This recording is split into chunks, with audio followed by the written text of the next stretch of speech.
22 Magnum versus 380 Auto. This is our Armscor ammunition. You might be looking at this box that says Zombie Terminator. That is kind of weird. Apparently that's sometimes how Armscor sends some of their ammunition, and is in a box packaged that way. Not how I intended it to come, but I wanted to compare Armscor 380 ACP to Armscor 22 Magnum, so that's what we're going to do today. And weird thing about this little Zombie Terminator ammunition is it says it's a 95 grain jacket at hollow point. I looked all over trying to find a jacket at hollow point that looks like that. I'm like, that looks just like a 90 grain XTP, and XTPs only come in 90 grain. So I took the bullet out and I weighed one, and it weighed, what do you guess, 90 grains. It had powder in it that looked just like tight group powder, and there was 3 grains of it. And their test gun, when you look up hand loading data for a 90 grain XTP with about 3 grains of tight group, is you're going to get roughly about 900 to 930 feet per second. And their test barrel was a gun almost exactly the size. So if we get 900 to 930, I'm guessing that is tight group powder. So we're going to compare our 380 ACP to our 22 Magnum. Our 22 is a 40 grain semi-jacket at a hollow point. I don't know the velocity ratings because it doesn't list it anywhere. Looks a lot like our Winchester Silvertip. So we're going to use our M&P EZ for our 380 test, and our Ruger LCR 3-inch barrel 22 Magnum for our 22 Magnum test. I am going to go through the chronograph, see what kind of velocity and accuracy I get at the same time. Then I'm going to do my 10% clear ballistic test. And what we have here is just plain clear ballistics on half of this here. Nothing but plain clear ballistics. That gives us our best case scenario. And then after that best case scenario test, where we see, you know, how good that ammo performs, we're going to go through 4 layers of denim, 3 inches of clear ballistics to represent heading and pectoral muscle. The reason for 3 inches is because clear ballistics, it simulates flesh basically, but it's about half as dense. So this is like 1.5 inches of pectoral muscle. We have a 1/4 inch medium density fiberboard to represent heading, ribs, or sternum, and to more clear ballistics. And we'll see how our best case scenario versus our real world scenario compares to each other with these rounds. Then I'm going to shoot at my steel target up there from various distances. So let's get started with this test. All right, first up, we're going to test our 380 ACP. I don't know the rate of velocity, but if we get anywhere around 900 to 930, I am going to say that's about 3 grains of tight group. So let's see what we get with this. 1010, nice. 981, 982, 995, 983. So I am pleasantly surprised. So it's probably a little bit better powder, because powders do look similar to each other. So I was wrong about it being tight group, but I am impressed with the velocity. That's decent velocity. 22 mag, I don't know what we'll get with this. I don't know the rate of velocity, and even if I did, it'd be through a rifle. So I'm hoping to get at least 1,200 feet per second with this, but let's see what we get. 843. Wow.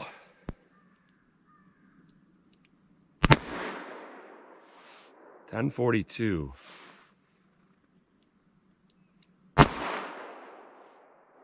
1155. 923. This stuff is...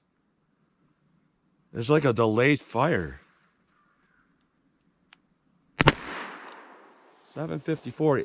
It hits. You hear impact. You hear the, you know, like the primers detonate, and then there's a delay like a black powder. That is weird. Let me run a few more over the chronograph, because that is extraordinarily inconsistent. Picked up a nice Speed Bees loader. What's cool about these is they're meant to use your thumb, so you just pop it in here. Once it's lined up, then you press like this and drop it, and you're loaded. Nice design.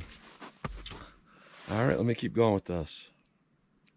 1093, 1101. See, those ones are normal.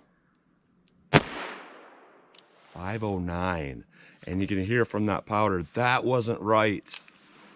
Let me go single action. No read. 1185. 1030. So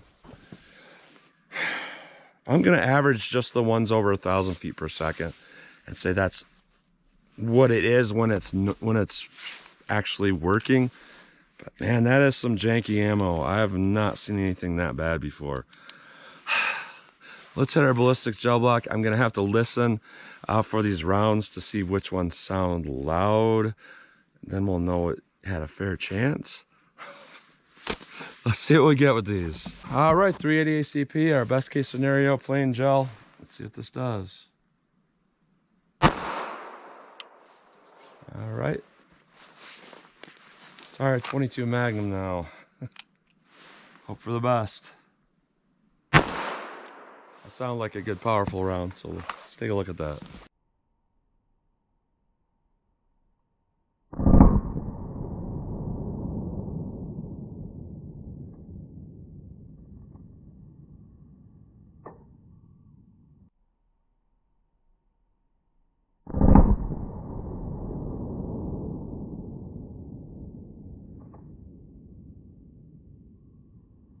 Wow, that is surprising. 380 ACP, we got about 12 3/4 inches of penetration. Looks like some expansion. It is XTP, so not a surprise there. Our 22 Magnum. I don't think we got any expansion, and we got about 27 inches of penetration. I guess on the good side here, and the good note is, you might make one of those 500 feet per second shots, and you might not over penetrate like that. So let's hit our MDF and our denim and see how that does. All right, 380, it was a very consistent velocity for what this was. So let's go through our denim, our MDF, see how it does. All right, I'll go right above that with our 22 mag. See how this compares. We'll take a look.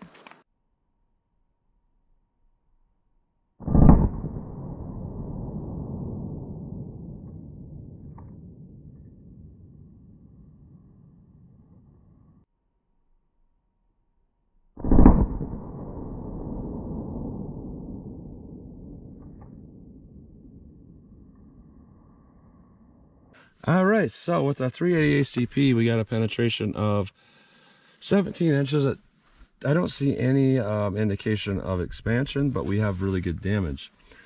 Now with our 22 mag, now this is pretty typical with stuff like this.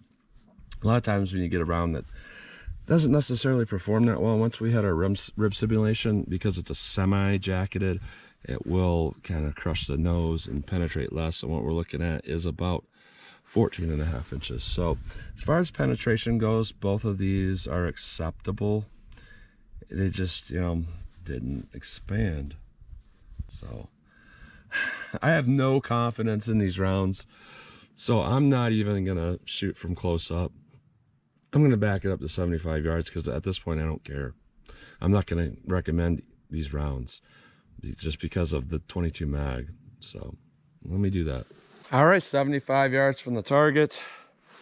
This is sad because this ammo in the 380 has actually been decent for what I've seen, but you can't really take a company serious when you see them put out something like that 22 mag. So let's just see what I can do. 75 yards with our MNP here.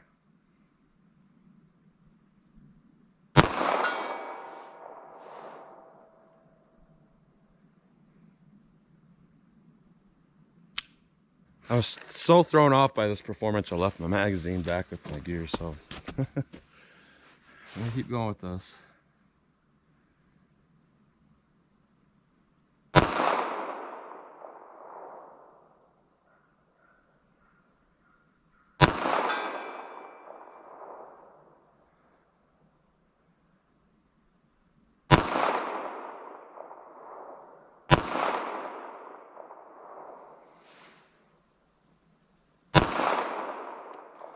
All right, started good, and then just all of a sudden I couldn't see where I was hitting. One more round of this 380 I'm gonna load my magazine with, but I got a few more rounds here. Try to focus.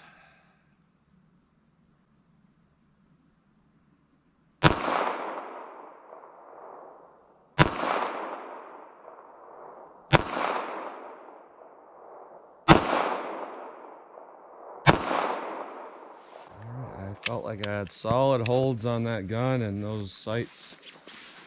But, I don't know. 22 mag. See if I can make any hits.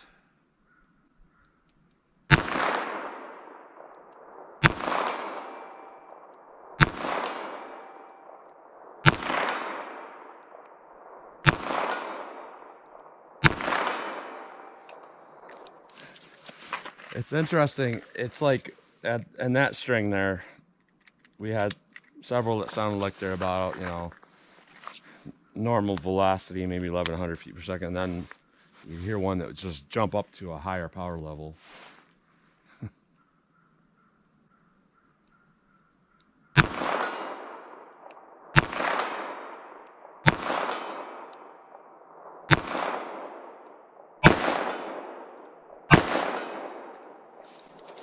That's impressive accuracy for ammo like this. Well, I'm back here. I'm going to do expectation versus reality of revolver reloading. I'm going to use a speed loader.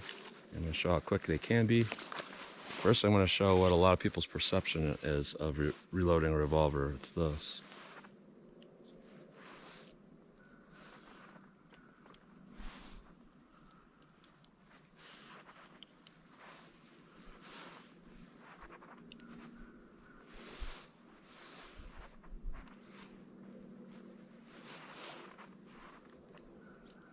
Then I'll get, buddy, you could never reload in self-defense because of how slow it is.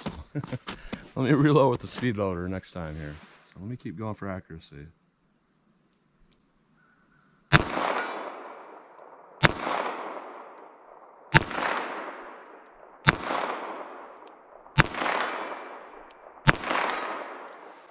And reality is, open, dump, grab your speed loader, push it in, push.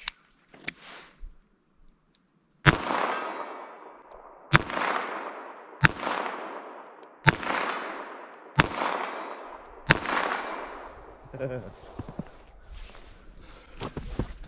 have to say that's really accurate ammo. That's sad that I was having those issues.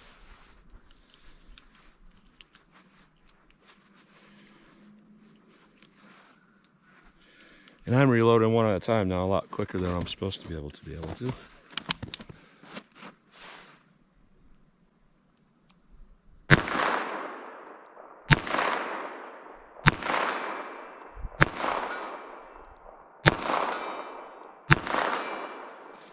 And you can hear those, you know, I heard normal shot and then a couple of them that sounded like they're a couple hundred feet per second faster than typical. And then you would hear one that sounded like it's in the 700 feet per second range type of power. And, you know, the ones that were a little bit more powerful sounding, I did not hit. But then the ones that are normal sounding, I was hitting.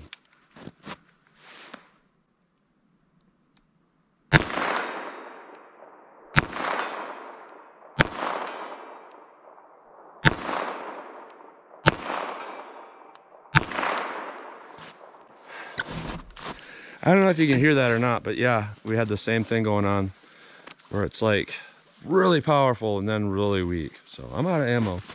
So, by the way, I got this grip at the Hogue website. Same as the stock grip. And then I got a holster for this bad boy on Amazon. This says, I don't even know what that says. There's a horse on the back. Handmade holsters. AYS ESA tactical, meant for a 3-inch LCR. It fits it quite perfectly. So I'm talking about a lot of other things that have nothing to do with the ammo in this video for obvious reasons. There's not a lot to talk about when it comes to this ammo. You know, I cannot trust that ammo. You know, when you start with 22 mag, you're already kind of at a disadvantage. So if you're not top quality with that ammo that you're using, that is not a good thing. You know, you're taking a cartridge, a caliber that's a little bit subpar, and now you're just putting junk ammo in it and you're just making it worse. With the 380, at least that's a relatively powerful center fire cartridge. Even with junk ammo, it's using a pretty good pretty good bullet, and we're getting pretty good velocity, and we're getting, you know, reliable ignition because it is a center fire. Now stuff like this, I don't trust it. You know, there's a reason why CCI, Spear, and Federal, they're all kind of owned in the same sister companies here. Why I trust rounds like that, because they have good priming processes. CCI is known for their priming of rimfire, and if you buy like Gold Dot and stuff like that, it'll actually say CCI on it, even though it's Spear ammo. So I'm going to stick with anything CCI or CCI related, like Federal or Gold Dot or CCI for carrying this. But I did want to see how that cheap ammo would perform, so not impressed. So that's what you get today. So as always, comment, share, and like, and thanks for watching.